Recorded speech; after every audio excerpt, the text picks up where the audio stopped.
हमारे साथ नरेंद्र मोदी पूरी तरीके से गद्दारी कर रहे हैं और हम गरीब मजदूरों को जबरिया मारना चाहते हैं। क्या डरपोक नरेंद्र मोदी की जो मोदी सरकार है गरीब गुरबों के घरों में डकैती कर करके जो है पेट्रोल और डीजल का दाम बढ़ाने का काम कर रही है। कान में तेल डाल करके सिर्फ लूटखोरी के लिए ये नरेंद्र मोदी की जो सरकार है वो सिर्फ बैठ करके शासन और सत्ता में हमें लूटने का काम कर रही है। नरेंद्र मोदी जी अपने ताव और अपने आगोश में और अपने अभिमान में जो है हम लोगों को मौत के घाट उतारना चाहते हैं। कोरोना और धारा 144 का डर दिखा करके सारे आंदोलन का दमन करना चाहती है नरेंद्र मोदी सरकार। हम इनके छातियों पे चढ़ेंगे और कहेंगे कि वोट दिया है, हमारे बात को सुनिए। लाइव टीवी, सच सबसे आगे। नमस्कार, आप देख रहे हैं द लाइव टीवी। मैं राजेश अग्रवाल वाराणसी से। जब से पेट्रोल और डीजल एक बराबर के रेट हो गए हैं, काफ़ी लोगों को गुस्सा है, जगह जगह पे लोग विरोध कर रहे हैं। बनारस वाले मिश्रा जी मेरे साथ, हम इनसे बात करेंगे कि कितना बढ़ोतरी पेट्रोल और डीजल लेकर कितनी बड़ी बवाल चल रही है बनारस में और अर्धा जिले में। सन 2014 से सबको सहने का आदत पड़ गया और सन 2014 से पहले जो है जब 400 रुपया का सिलेंडर कांग्रेस देती थी, उस पर 10 रुपया बढ़ जाता तो पूरे देश में आग लग जाता था। 1 पैसा 30 पैसा पेट्रोल में बढ़ जाता था तो पूरे देश में भारतीय जनता पार्टी आग लगा देती थी और महंगाई के नाम पर जो है नंगा नाच करती थी। आज 17 दिन में जो है 10 रुपया पेट्रोल बढ़ा दिया गया। कौन माई का लाल जो है सरकार से जो पूछना चाहता है? कोई भी सरकार का दाम जो है कोई भी सरकार से अपना सवाल नहीं पूछ पा रहा है। अगर जो पूछ रहा है उसको पुलिस के बल के सहारे जो है जेल में डाला जाता है। तो हम अपनी लड़ाई लड़ेंगे राजेश जी। कोई भी ताकत, कोई भी लोग अपनी बात को अगर जो है हमारे बात को दबाना का कोशिश करेंगे, हम उनसे जी तोड़ लड़ेंगे। आज हमारे जो श्रमिक आए हैं, एक तो पहले से ही बेरोजगारी है, हमारे भारत में पहले से बेरोजगारी है, और जो श्रमिक आए हैं और भी बेरोजगारी बढ़ गई है। और बेरोजगारी बढ़ने के बाद पेट्रोल महंगे, डीजल महंगे, राशन महंगा, स्कूल के फीस महंगा, बस का ट्रांसपोर्टेशन चार्ज महंगा, और रोडवेज बस के किराए 251 रुपये लगते थे वो 351 रुपये, सीधे 100 रुपये बढ़ गए। ट्रेन के पूरे चार्ज बढ़ गए। तो गरीब जनता के ये लूट नहीं है तो है क्या? आप कर क्या रहे गरीबों के लिए? सिर्फ लालीपॉप, झुनझुना, यही आप दे रहे हैं जनता को और कुछ नहीं दे रहे हैं। नरेंद्र मोदी जी और भारतीय जनता पार्टी कभी भी वफादार, कभी भी इस भारत देश की गरीब जनता के साथ नहीं रही है। अगर रही है तो हम बड़े बड़े पूंजीवादियों के साथ रही है और उसका नतीजा सामने खुल करके आ रहा है कि 90 रुपया पेट्रोल हो गया और 82 रुपया डीजल हो गया। हमारे साथ नरेंद्र मोदी पूरी तरीके से गद्दारी कर रहे हैं और हम गरीब मजदूरों को जबरिया मारना चाहते हैं। क्या डरपोक नरेंद्र मोदी की जो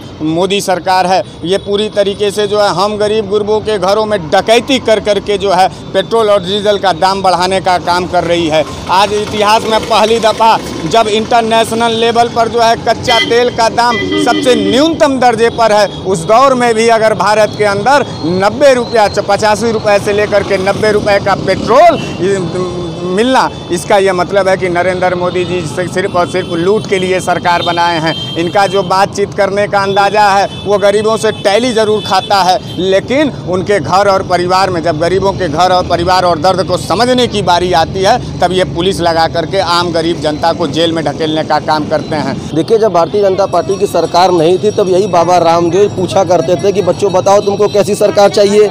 ऐसी सरकार चाहिए जो 30 से 35 रुपये पेट्रोल दे कि 70 से 75 रुपये पेट्रोल दे। तो बच्चे भी कहते थे नहीं, मुझे ऐसी सरकार चाहिए जो 30 से 35 रुपये लीटर पेट्रोल दे। मैं वो बच्चे कहाँ गए? स्मृति ईरानी 2 रुपये पेट्रोल डीजल बढ़ जाता था तो लगती थी नाचने गाने और प्रधानमंत्री जी को चूड़ी भेजने। आज स्मृति ईरानी प्रधानमंत्री जी को चूड़ी क्यों नहीं भेज रही है? ये हमारा सवाल स्मृति ईरानी से है। 1 रुपया पेट्रोल का दाम बढ़ने पर जो है आपकी पूरी पार्टी पूरे देश के अंदर जो है हंगामा खड़ा करती थी। स्मृति ईरानी जी जो है कि सड़कों पर जो है सिलेंडर और पेट्रोल टंकियों को के सामने डांस कर करके जो है कि विरोध करती थी। लेकिन आज जब वही सरकार जो है बनती है और नरेंद्र मोदी जी प्रधानमंत्री बनते हैं तो निर्मम तरीके से आम और गरीब परिवारों के जेबों पर डकैती डालने का काम करते हैं। 70 साल का ढकोसलेबाजी और 70 साल की बात करने वाली ये सरकार 70 साल में पहली बार ऐसा हुआ है कि पेट्रोल के रेट पे डीजल की बिक्री हो रही है, डीजल बिक रहा है। हमारे बाप दादा के ज़माने से कहावत है कि भैंस के आगे बीन बजाओ, भैंस खड़ी पगुराए। पगुराए का मतलब है अपने मुँह को चलाना। और जब से भारतीय जनता पार्टी की सरकार बनी है तब से खाली अपने मुंह को चला रही है, यानी पगुरा रही है। मोदी सरकार कोई एहसान नहीं करती है। हम टैक्स देते हैं राजेश जी, हमारा जो है खून हमारे कलेजे से खून निकाल करके राजस्व भरा जाता है, तब जाकर के नरेंद्र मोदी जो है अपने हेलीकॉप्टर और अपने जहाज़ से जाते हैं। कौन सा इन्होंने देश का रक्षा किया है? गलवान में चीन को दे दिया, जो है हमारे वीर जवान शहादत हो गया। नेपाल हमको जो है धमकी दे करके हमारी ज़मीनें कब्जा कर ली। पाकिस्तान लगातार जो है चढ़ रहा है, और लगातार ट्रंप की जो हम लोग जो जी हुजूरी किए थे, नमस्ते ट्रंप वाला, उसका खाजियामा आप देखिए। कोरोना से लेके अब तक आम आदमी के हिस्से में एक भी राहत नहीं आया। राहत गया तो बाबा रामदेव के खाते में गया, अडानी और अंबानी के खाते में गया। अमीर और पूंजीवादी और जो शासन और सत्ता में बैठे अधिकारी दलाल हैं, उनको हमारी बात बुरी लगेगी, लेकिन हमारी बात वो उनको सही लगेगा जिनके पास गरीब बच्चे हैं, जो गरीब परिवार, मध्यम वर्गीय और किसान के लोग हैं। उनको यह महसूस हो रहा है कि नरेंद्र मोदी हमारे परिवार और हमारे अधिकार के लिए नहीं सुन रही है। 3 महीने जो कोरोना काल की स्थिति थी, उसमें कहा गया था कि मैं बच्चों का फीस माफ़ करूंगा। सारे स्कूल वाले जबरिया तौर पे बच्चे का फीस ले रहे हैं। आज उत्तर प्रदेश में सबसे ज़्यादा महंगा बिजली का बिल है। आप देख सकते हैं कि हर एक वर्ग के लोग, चाहे वो काय भारतीय जनता पार्टी ही के लोग क्यों ना हो, आज उनके ऊपर भी लोड आ रहा है। आज उनकी भी आंखें खुल गई है।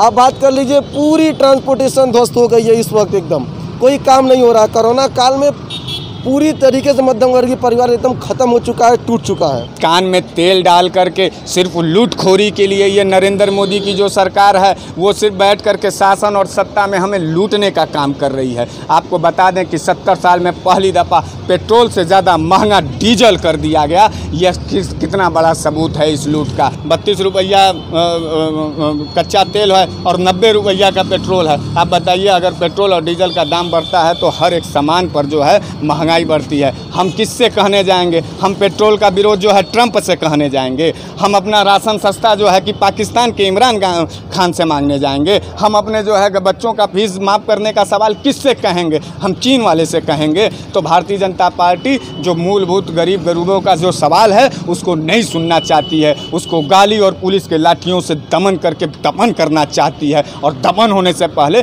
ये भारतीय जो सरजमी है, भारत के जो लोग हैं, वो उनसे मैं अपील करना चाहता हूं कि इस दमन को घुट घुट के सहने से बेहतर यह है। इतिहास ने भी इतिहास गवाह है कि जब जब निरंकुश और तानाशाह सरकार इन शासन दिल्ली के सत्ता पे बैठी है, तब तब आम गरीब मजदूर और किसान जो अपने घरों से बाहर निकला है, सड़क से लेकर संसद तक घेरा है, उस ताकत को क्यों भूल गए हैं? नरेंद्र मोदी जी अपने विरोध को नहीं झेलना चाहते हैं। अच्छा, जितने भारतीय जनता पार्टी वाले लोग हमको गाली देते हैं, आपके चैनल से नफरत करते हैं, तो मैं आपको ये बता दूं कि अगर विरोध जो होगा वो तो विरोध वाजिब हो के ही रहेगा। ये हमारा विरोध किसको बुरा लगेगा? हमारा विरोध अडानी अंबानी को लगेगा, हम बुरा लगेगा। हमारा विरोध जो है भारतीय जनता पार्टी के उन लोगों को लगेगा जो अमीर हैं, जो पूंजीवादी हैं, जो लूट कर रहे हैं, जो दलाल हैं, जो भ्रष्टाचार हैं, जो करोड़पति हैं, जो अरबपति हैं। और वो भारतीय जनता पार्टी लोगों को जो है बुरा लगेगा जिनके पास परिवार नहीं है, जिनके पास कोई जिम्मेदारी नहीं है। उनको नरेंद्र मोदी जी आज बहुत अच्छा लग रहे हैं। लेकिन राजेश जी, हम आपको बता दें,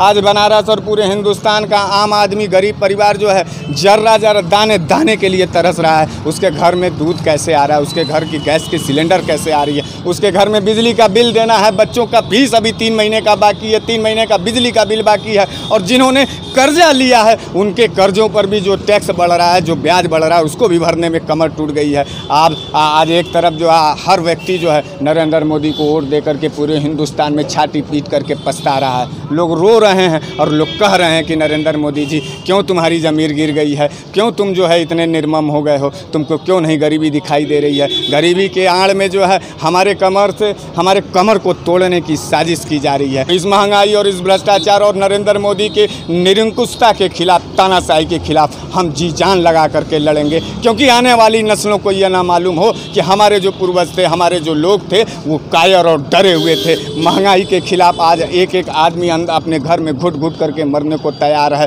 रो रहा है। लेकिन वो जब ये सोचता है कि अगर हम कहीं जो है हम किससे कहें? चीन एक तरफ चढ़ करके जो है हमारे अब 18 शहीदों को, जो 18 जवानों को शहीद करता है, नरेंद्र मोदी जी जो है वहाँ अपने 7 रेस कोर्स में एसी में बैठ कर के आराम करते हैं। उनके चेहरे पर जरा सा भी दर्द नहीं दिखता। वो जवान जो सेना के अंदर जो है बॉर्डर पर मारा जाता है, वो किसके घर का होता है? वो हम जैसे मजदूर और गरीब और किसान परिवार से गया हुआ वो नौजवान, जिसके एक रुपए एक महीने के कमाई से किसी के बहन की शादी होती है तो किसी के माँ की दवाई की होती है। ये रूप, ये दर्द कौन सुनना चाहता है? अगर हम बताना चाहते हैं तो जेल और पुलिस लगा करके हमारा दमन किया जाता है। वो आदमी रो रहा है जिनके पास 2-2 छोटे 3-3 बच्चे हैं, जिनके पास अपने बाप के दवाई के लिए पैसा नहीं है, जिनके पास अपने माँ और घर के बच्चों के लिए दूध नहीं है, पढ़ाई नहीं है। ऐसे भी लोग इस हिंदुस्तान में रहते हैं, लेकिन नरेंद्र मोदी जी ऐसे लोगों को नहीं देखना चाहते हैं। नरेंद्र मोदी जी अपने ताव और अपने आगोश में और अपने अभिमान में जो है हम लोगों को मौत के घाट उतारना चाहते हैं।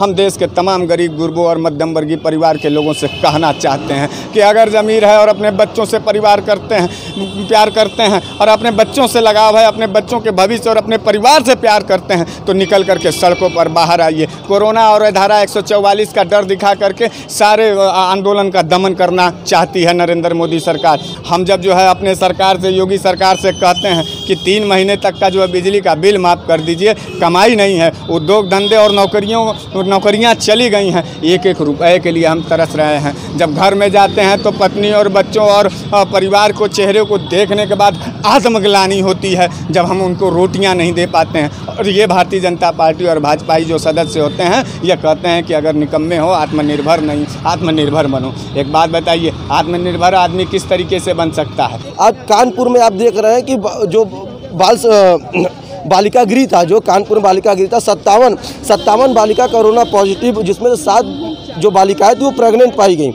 2 को HIV हुआ। 18 साल की बच्चियों के संग इतना बड़ा अन्याय हो रहा है। आप कहते हैं बेटी बचाओ बेटी पढ़ाओ, आज क्यों नहीं शोर करते हैं? एक सुशांत मरता है, एक हीरो मरता है, पूरा प्रोटेस्ट करते हैं। एक हाथी मरता है, पूरा प्रोटेस्ट करते हैं। ठीक है, मुझे भी उनके लिए दुख है, मैं भी उनके लिए दुख व्यक्त करता हूं। लेकिन जब बेटी बचाओ बेटी पढ़ाओ के अभियान में जिस तरीके से कानपुर में इस तरीके से बालिकाओं के संग हुआ, तो क्यों नहीं आप उसकी आवाज़ को उठाते हैं? क्यों नहीं ये बिकाऊ मीडिया, गोदी मीडिया इस न्यूज़ को उछालती है और दिखाती है? नरेंद्र मोदी सरकार लगातार जो है अगर 5 रुपया कहीं राहत देती है तो 50 रुपया उसको लूटती है जनता के जेब से।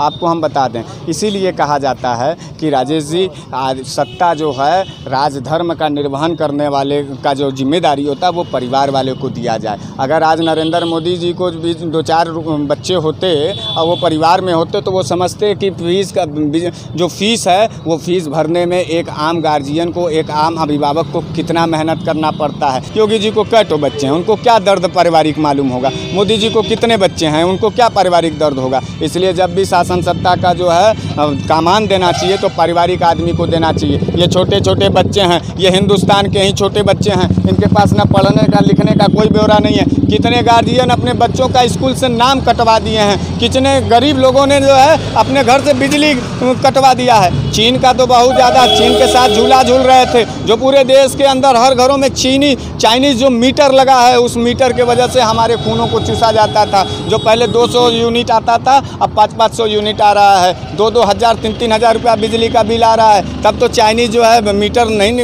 निकलवा रहे हैं, और उसके बाद जो है सारा मार्केट में जो है चाइनीज़ सामान है। नरेंद्र मोदी जी को इतनी हिम्मत नहीं है कि इंटरनेशनल लेवल पर चाइना के सारे सामान को रोक दें, कहेंगे व्यापार टूट गया है। और चीन जो है हमारा गलवान घाटी से लेकर सियाचिन तक जो है कि कब्जा करता चला जा रहा है। नरेंद्र मोदी जी सोए हुए हैं, उनको पता नहीं क्या करना। वो तो कहते कि झोला लेके आए, झोला उठा के चले जाएंगे, लेकिन झोला उठा कर जाने के बाद जो है इस देश का जो है आम गरीब गुरबा और किसान जो है अपनी ज़िंदगी के लिए तरसता रह जाएगा। गरीबी हटाओ का नारा दिया गया था राजेश जी, लेकिन नरेंद्र मोदी जी पूरी तरीके से गरीबों को मारने का प्लान चला रहे हैं पूरे देश के अंदर। सारे गरीब मजदूर जो है और किसान जो है मरने के कगार पर हैं। अमीर अमीर होता चला जा रहा है, गरीब जो है जमींदोज होता चला जा रहा है। इसके खिलाफ और इस विरोध में और इस महंगाई के खिलाफ हम लोग अपने जंग को लड़ेंगे। हज़ारों लोग रोकते रहेंगे, लेकिन हम रुकने वाले लोग नहीं हैं। हम इनके छातियों पे चढ़ेंगे और कहेंगे कि वोट दिया है, ये वोट दिया है इस पूरे बनारस के लोगों ने, इस पूरे देश के लोगों ने। तब इसलिए उनसे कहा जा रहा है कि आप जो है कि हमारे बात को सुनिए और सत्ता से हट जाइए नरेंद्र मोदी जी और योगी जी। देखिए दूसरे दिन क्या 1 मिनट के बाद भी आपका नाम नहीं लिया जाएगा। कुर्सी पे भी बैठोगे, खून से कलेजे से खून भी पियोगे, और तुमसे अगर कोई सवाल कहा जाएगा तो लाठी मरवाओगे। तो सीधे आइलैंड से सीधे चुनौती है कि तुम्हारे लाठियों का जवाब हम अपने पीठों से देंगे। 2-2 हाथ करेंगे, लेकिन रोटी और ज़िंदगी के लिए लड़ते रहेंगे और अंतिम दम तक लड़ेंगे। लाइव टीवी, सच सबसे आगे।